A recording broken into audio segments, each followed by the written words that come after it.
We're now going into conversation mode again, not around music this time, but around young people. So I would like to invite down to our cockpit here, Dr. Liz Temple from Federation University, who's in the Faculty of Psychology, Health, and John Hendry, who's Director of Student Welfare at Geelong Grammar. And they're going to look at the whole issue of young people and mindfulness and empathy. I can do that one. It won't be a moderated conversation. No. So I'll just apologise up front. I've had a bit of the flu, so my voice is a little off, but at least I still have it. So I'm a senior lecturer in psychology at Federation University, and John's going to talk to us a bit about his role as a consultant in the Institute of Positive Education at Geelong Grammar School, and in how the Positive Education program works there, but also some research findings about the outcomes of that. First of all, I'm retired. It's absolutely sensational. So when you get there, enjoy it. It's really great fun. And it's lovely to be here. I'm honoured to be here. Can I just talk about meditation for a start? As a 6-year-old, I stammered very, very, very badly. There are still letters that I don't use. And has anyone here had a speech impediment? You're all very lucky, because every word I say, anything that I'm saying, I've pre-run. So you get a second hand. It's just really important that you understand. Mitchell wrote a wonderful book, Black Swan's Green. And one of the letters that traps students or young people or anyone with a stammer is the letter N. It's very difficult to say N. And there was a young student, and he writes very cleverly about this. There was a young student who didn't have a good relationship, and we all live in relationships, and this is where meditation is really important. And this student wasn't liked by the teacher, so the teacher's not going to teach him anything anyway. However, in the end, the question was asked, what's 9 nines, Jones? Now, why would you ask that question for a start? But anyway, what's 9 nines, Jones? He said 101, sir. Genius, -2. So it's really important. I started meditating at the age of 6, coming down from the country, and the speech therapist lay me on. I'm a 6-year-old. Lay me on the floor of Faraday Street Primary School and taught me how to meditate. I've been meditating ever since. So that's almost 64 years. I do about 40 minutes a day, range from all sorts of things. It's critically important. We live in relationships, and all the research that's been done on relationships, and I'm coming to what we're doing at Geelong Grammar School and how we're trying to get all students to meditate. I want everyone in this room to meditate. I want everyone to be mindful in the moment, in every moment, because most moments we're challenged. We're in a contest. And if we're not mindful in that contest, we'll get it wrong. And that means there's a mistake on something. And we've got to get it right. Please be mindful. It's very, very important. No one in this room has never lost it. How many here have made mistakes today? All of us. How many here have been angry? So right out here. And how many here have been absolutely manic about, I can do that, that's fantastic. I have it right down the middle is where we make good decisions. We don't make them when we're very angry or when we're incredibly anxious or when we're irritated. We don't make them out there, and it's been explained today that our brain is designed to stop us from making good decisions when we're out here, because the amygdala hijacks. The valence of the emotion will depend the function of the amygdala. It's very simple, and the same applies on the other side. If we're overconfident, then we'll make silly decisions. We'll jump off a building. I know I can make it, and we don't. I captained cricket sides for many years. I always set a field to feed their strengths, to give them an overconfidence. That's how we run our lives. So in conversations, we can have rage in conversation, and we can strike. And I have students, or had students, who received an email, it upset them, they were angry, and they sent one back in that state. So they reacted. Who controlled? Let me give you an example. 3 days ago it is, the greatest athlete of the 20th century died, Muhammad Ali. I loved him dearly. I think many people did. What's this? He was the best practical neuroscientist of the 20th century. Why? I want you to think. Why was he the best practical neuroscientist? Because what he did to his opponents was this. The whole time. What he did was, instead of letting them to act and make decisions down in that middle range, what he did was to get them right out. And they were reacting. And Lynn said that this morning. When you're not in the range where you make good decisions, you react. He was controlling their actions. He was controlling their actions. That's what bullying is about. That's exactly what it's about. He was controlling their actions. Now, how could a foreman got from there back into making good decisions? What brings us back from being either manic or heavily depressed or heavily anxious? What brings us back? How do we become aware? Well, I've been there. I've had to live it. The way I've been able to do it is to be mindful of my physical state. When I'm very angry, I get hot under the collar. When I get frightened, I freeze. When I'm really, really, really on top of the world, like a 4-year-old party, shut the gate please, because I'm going to do something very silly. Right? So what have I done? I've taken a moment. I might have taken 3 or 4 breaths. I might have gone for a walk. I might have just sat quietly. And over time, you slowly build up the capacity to bring yourself back till you make a decision, not the other determining element. And this is really important. And this is Kabat-Zinn's work with mindfulness-based stress release. Look at all the science behind it. And I brought it, and really, let me say how indebted I am to Craig for what he did at Geelong Grammar School and coming down. But The Mind of the Meditator, 2014 American Scientific Review. Unbelievable. And Craig has got some wonderful science there for you on meditation and what it actually does to your brain. Your brain has changed, but it takes some time to do it. 10 minutes a day for 8 weeks probably makes a difference. Could make a considerable, and there's evidence that it does. I was dealing with children at Geelong Grammar School, and so I had to deal with the amazing teen brain. And you know that women in this audience, their brain matures by the age of 25, and the rest of us by about 28. It's a bit of a worry. Why do you think young men drive cars at 130 kilometres an hour and hoon and do all these sorts of things? Why do you think they overdrink? They're not operating in an area where their brain is fully developed, so they're not really counting the consequences. These are really interesting things. I think I missed adolescence because of mindfulness.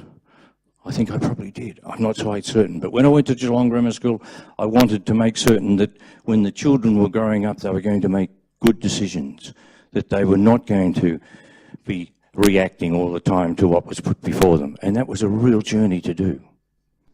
Where to start? Because we're talking about a nation here. We want the nation to make good decisions. And it's exactly right. If they're manic, they might be good under pressure. What does it mean when we're at peace? And I read the book. Churchill wasn't very good when we were in peace. But he was pretty good at locking himself away and sorting out strategies when he was manic. It's really interesting. I've just spent some time with Gordon Parker, who's in charge of psychiatry at the University of New South Wales, who started Black Dog. Really interesting to talk to Gordon about what is bipolar. It takes 10 to 20 years for bipolar to be diagnosed here in Australia because they get plenty of evidence on the negative side, but not enough evidence on the positive side. So going back to Geelong Grammar School, how are we going to get people to be mindful? I invited Craig down, and Craig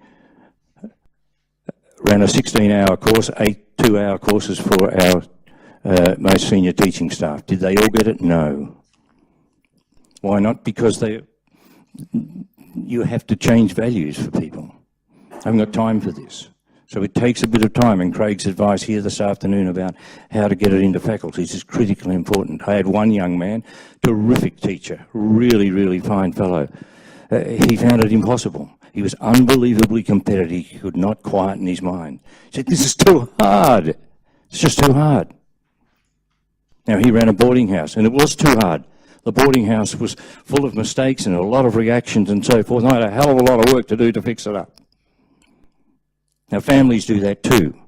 So you really need to make certain that when you're making decisions about your own life, let alone the lives of others, that you are mindful, that you are not reacting and being driven by your emotions. And these are really important things. So I had to get that going. One area, and it wasn't mentioned this morning, and I wish it had been, but one of the areas of great concern to me is the way we solve disputes, the way we manage mistakes. It's a contest, and we manage it through the adversarial system. It's had nearly 800 years of development, and it really contests and puts us away from our best decision-making area. The whole object of it is to get you off your game so that we can catch you out. Now, I'd like to demonstrate it here this afternoon. So I have two people, and I'll explain why I'm doing this with meditation in a moment. Could I have, Lynn, could you, I'm going to just, and this is a demonstration, and this is, so Lynn's here, right, and you stand there, right? Rebecca, right. Rebecca's made a mistake, and Lynn's taking her to court.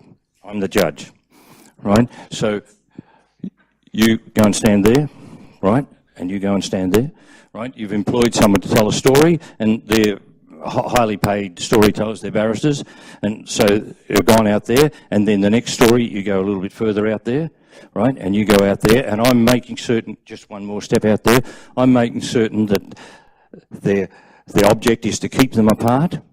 Which story do I believe?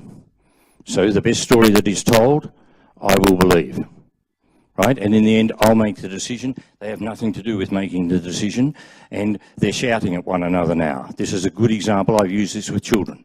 They're shouting at one another. Come back in, please. Lynn, yes, I'm sorry, this is children I'm working with at the moment. Rebecca, come back here, right? Now, stand here. So Rebecca's made the mistake, and you know, you've been hurt, right? So you're upset, and if it was the adversary system, you would tell Mr. Hendry, and he would punish Rebecca seriously. So I want you to just to come here. No, come a little bit towards me, just a little bit, right? I want you to come a little bit further. Now I want you to come just a little bit further, not too much, and I want you to come further, right? Now I've brought them together. Now they're going to talk. It's going to be a shared result. When you get here, I want you now to turn and face and hold hands, right? With children, if they're well apart, they can't reach and hold hands. So what are we doing here? I'm trying to engage them. I'm trying to get them to work together. I'm trying to get them, this is the whole thing. I'm asking them to own their responsibilities. Previously, I owned it as judge. I made the decision and brought them apart. Thank you. So what am I doing? I'm teaching children to be mindful of their behaviour. These are really important things. I really ask you to think carefully in all the things we're asking about having mindfulness for little children. Someone asked about, should we have mindful parenting? Of course we should. And Craig's talked about it all the time. Be aware of what you're doing. It's really, really important. And so there are 5 aspects to a relationship, and these are all critically important for mindfulness. The first one is trust. Think of your most intimate relationship. You have to trust that person. The second one is forgiveness. This is Kim Cameron's work from Michigan. The second one is forgiveness. The third one is integrity. The fourth is hope. And the fifth is compassion, what we're talking about today. So, John, can I ask you how you take those principles and put them into, like, how do they impact on the daily life of the kids who are going through as students at Geelong Grammar? So in 2008, I think the Seligman Circus came to Geelong Grammar School, and a whole team of people came from around the world who were thinking about how can we approach a way of how people relate to one another in a more positive way. And we've been working on it ever since there. So how have we done it? We run courses on empathy. We run courses on all the positive psychology stuff that's around the place. And positive psychology is about two things. It's about character strengths, and it's about emotion regulation. They're the two things it's about. Character strengths, and one of the character strengths is forgiveness. So we ask students, when they make a mistake or when someone makes a mistake that hurts them, that they forgive. And the first, people get really upset about forgiveness because they get it all, they'll get away with it, won't they? Well, they don't. And if you worry about forgiveness, can I just say this to you? And all this is mindfulness. Forgiveness is giving for the relationship. So take the 4 off the front and put it on the back. Give for the relationship. The integrity part of it, and Craig and I are great friends. The integrity part of it is that, and I trust Craig, I can tell him anything, and I know I won't read it in the paper. So I know that, because I'm teaching psychology, personality is one of the courses I do, and within that we do an element around positive psychology and what it does, in understanding personality. So we look at the character strengths and virtues, and all the students have to write a personality profile, which I've got a whole pile waiting for me to mark in the next week. But they find it really confronting at times because they come up with, and you get your top 5 character strengths, and they're used to looking at their personality from a critical point of view. And the idea, of course, around these character strengths that Seligman and Peterson came up with is that if we actually know what our strengths are and then we work on our strengths, that's how we engage with our community and give to our community, by doing the things that we're good at. But they find it difficult because they're so used to looking at themselves from a critical point of view. So when they see this length of things that they're supposed to be good at and nothing focusing on the negative elements that they see in themselves, they find that hard. And that's just as university students. So when you actually introduce the character strengths to to children and teenagers, how do they approach that? Are they comfortable with that sort of approach to thinking about who they are? Well, there's the whole concept. Chris Peterson and Nanshook Park, who put them together, and Martin signed it so it had a bit of clout. They are values in action. They're not fixed in, and so from moment to moment, and they never operate alone. They operate in concert. They come and operate in a group. And if you let me explain how in fact it works. We declared that we would have kindness and forgiveness as a major component in the behaviour of children. We made that really. So what we did was change the language, and we changed the actions. So when a person made a mistake, they were being unkind, we had to forgive them and move on. And we practiced and practiced and practiced. These are values in action. If you practice them, you will change your profile. And this is really quite interesting. So you do the values in action survey today, and then you practice particular strengths, and then you do it again, and you will change. So how are you defined? Are you defined as a kind person or someone that's cruel?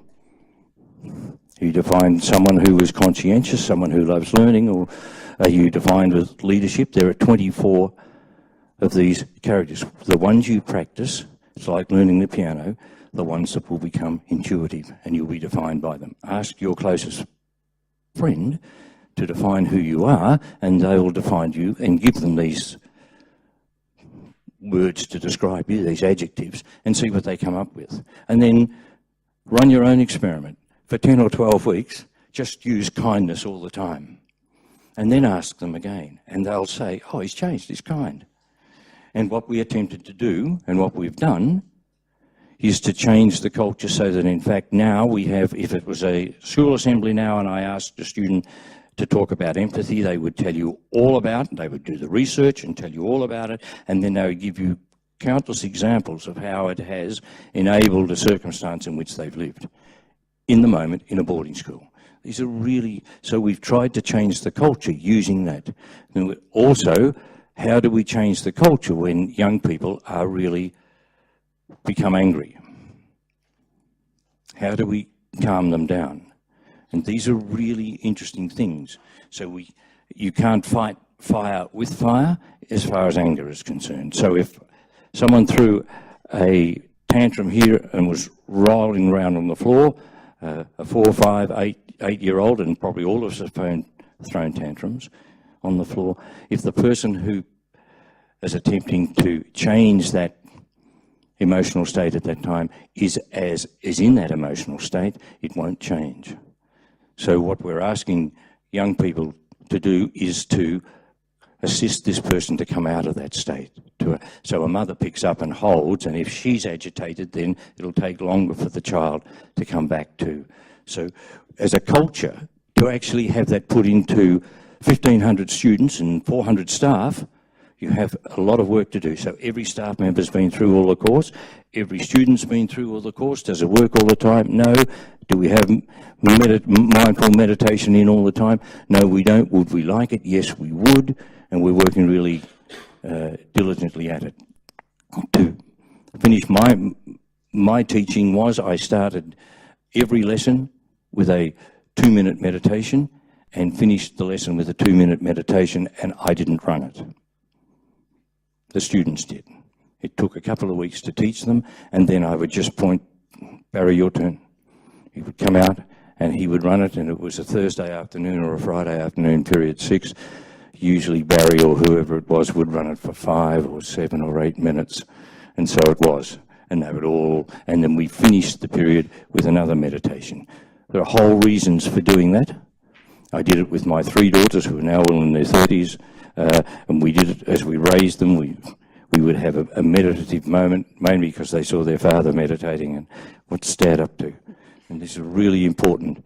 And so they meditate now, and it's, they use all sorts of things to meditate. And I brought along some music from Peter Roberts, who plays, he's a thanatologist who plays for the dying, and his harp music we've used in boarding houses. And as soon as that starts to play, down goes the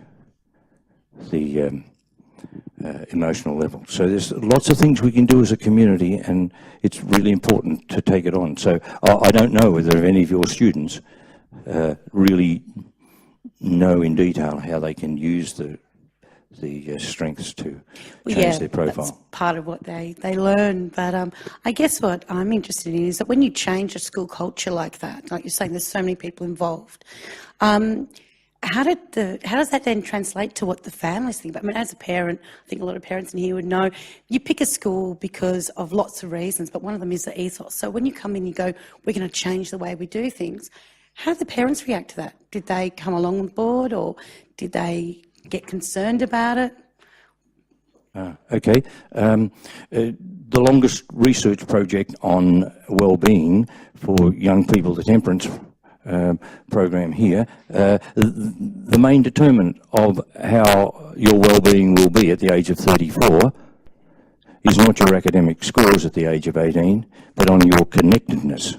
It's 0.62 for connectedness, 0.12 for ATAR scores.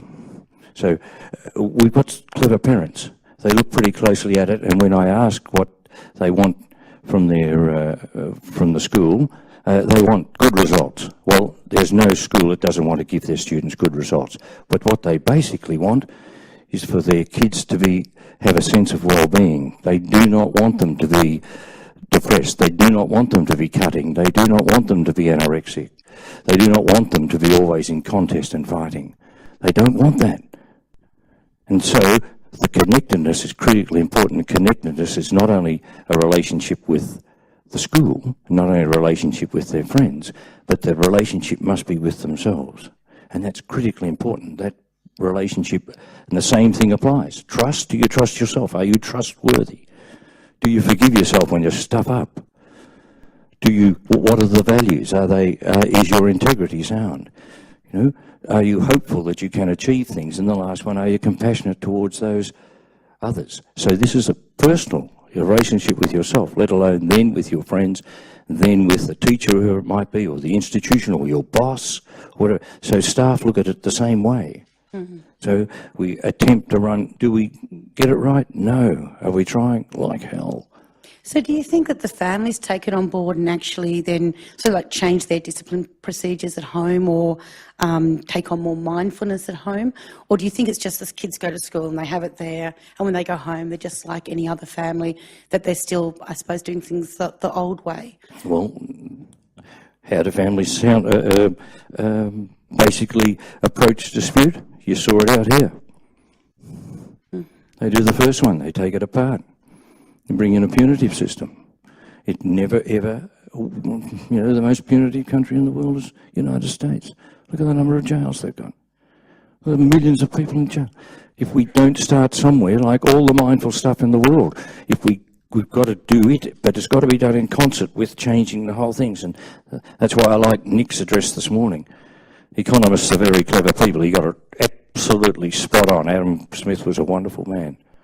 Just very seriously misguided. He wasn't. All those who took his work was misguided. The same with a whole range of things that we've had to deal with. But anyway, no, parents want to buy this. So mindfulness is really important, but it's hard work and it takes a long. And I don't know if many of you practice mindfulness. I don't know if you do 10, 20 minutes a day. I don't know whether you think mindfully as when you've got a moment to yourself, whether you don't get the phone out and go for it, or whether you just think, this is my time. And you build some personal capital through mindfulness. I walked here this morning, it took me 35 minutes, and I walked mindfully the entire way. It was wonderful. It was absolutely terrific. So I really do encourage you, when you're in a motor car and you have a moment at the lights or something, Craig uses the term a comma or a full stop. Use them. I've taken a really difficult and complaining telephone call, which has really put me out in the red zone, and I put the phone down, and I've had to mindfully get myself back in the channel because the next thing has to be dealt with. And to use Craig's example, I can't go from one bed to another and be treating this person still thinking of this. So these are really important. So mindfulness is critically important. So I encourage you to spend a lot of time doing it. So in terms of the program, like I understand you've had research that's being evaluated by academics here at Melbourne Uni. What sort of findings have you had so far about the impact? We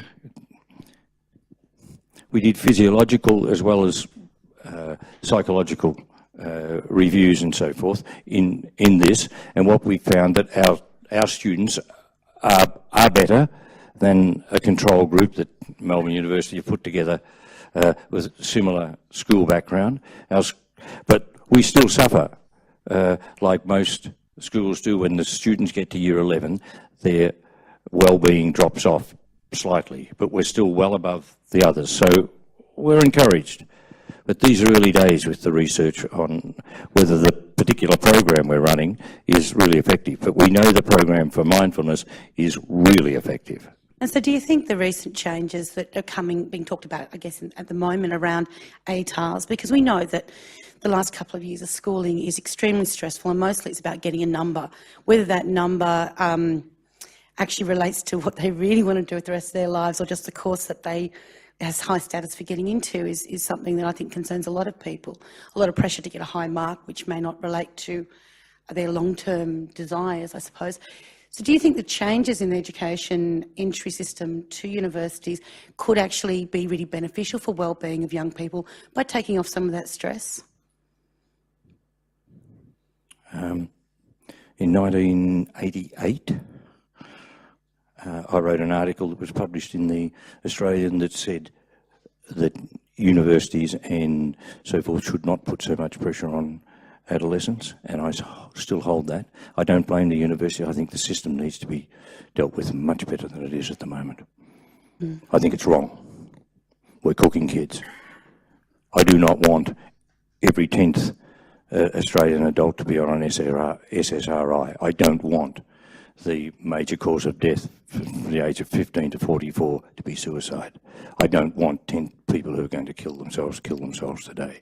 I don't want the percentage of young women who are cutting themselves staying as high as it is now. I don't want the anorexia, even though we've got the greatest eating disorder clinic in Australia in Geelong. I don't want that. I don't think that's good. I don't want the number of relational issues. I don't want another Royal Commission on family abuse. So in general, do you think that the program that you have at Geelong Grammar, like if it was rolled out to other schools, they would actually see massive improvements, not just in educational outcomes, but in those wellbeing outcomes for young people? It'll make a huge difference. I think we might be up for time, are we? Unfortunately, one of our ring-ins from the US is not happening.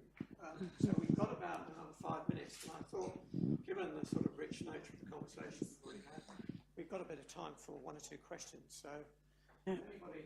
You're quick. I've got a question which, as you're describing this choice between kindness and cruelty, doesn't sound like much of a choice really, does it? No. When I run into talk about values-based management, of which there is quite a lot, I smell a bit of a rat because the values that get listed are all very positive values. Yes.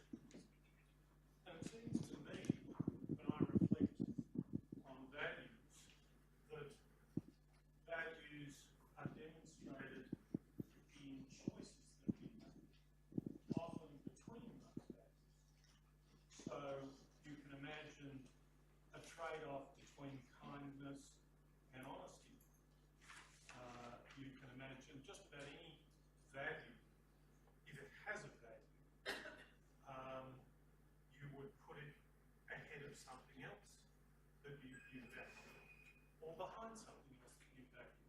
And that's how you find out how valued they are. So that's what I hear when I hear you talk about the choice between kindness and cruelty. Of course, putting that in that way, obviously, I want kindness. Okay. A wonderful book that came out of Harvard Business School was Leading by Kindness, and it mentioned being honest. By being honest, you are being kind. Right? That may address one point. But for every of the strengths, there is a shadow side. And what we would prefer, Nick, is that people don't use them transactionally. Do you understand what I mean? No. Okay. I could be kind to you as long as I get something in return. I don't. Well, then you're saying they're absolute.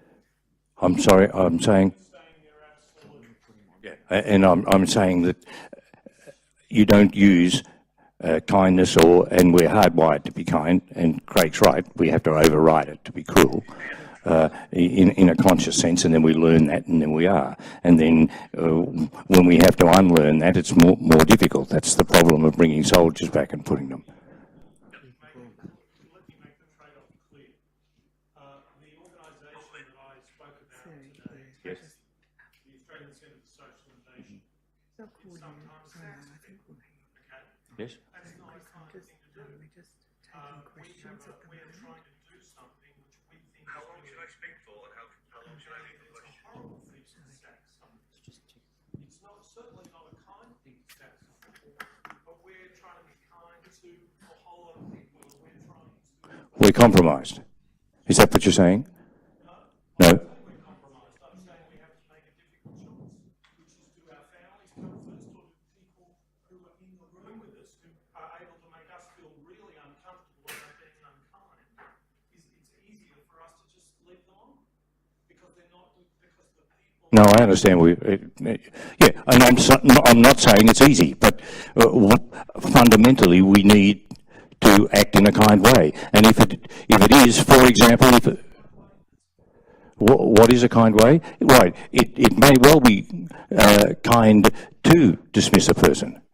You may well have asked them to do things that they can't do, and that's inappropriate on behalf of the management. So you may well be being kind. In the instant, it could be tough going, but in the end, are you being kind to that person? You probably are. I think in sometimes it's probably the way you do it. Maybe you can be kind in the manner you deal with them and your honesty and transparency with them, even if you're making a pragmatic decision that is not in their best interest. But I think that's part of being human. Did anyone else have any questions?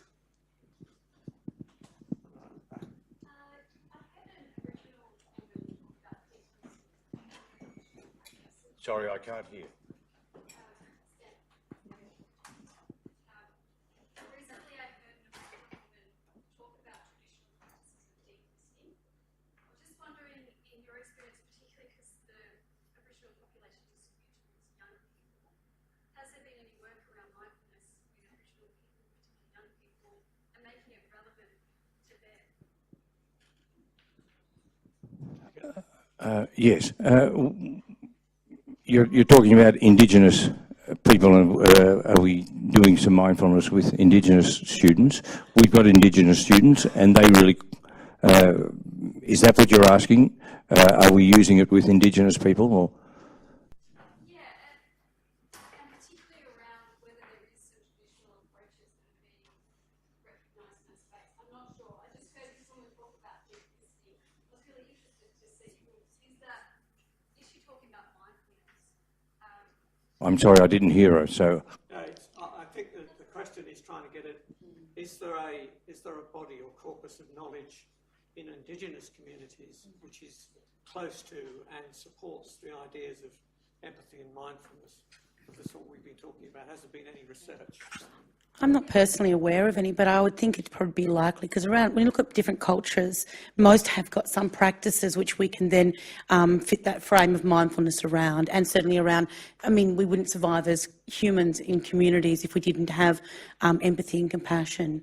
But I think certainly when we're looking at Indigenous young people in Australia, we have to really be mindful of some of those things around trauma, and looking at that as a point from which to start working with people to deal with trauma. But obviously lots of complex problems. Okay, well, thanks, Liz. I'm going to have to cut it a wrap there because we've got the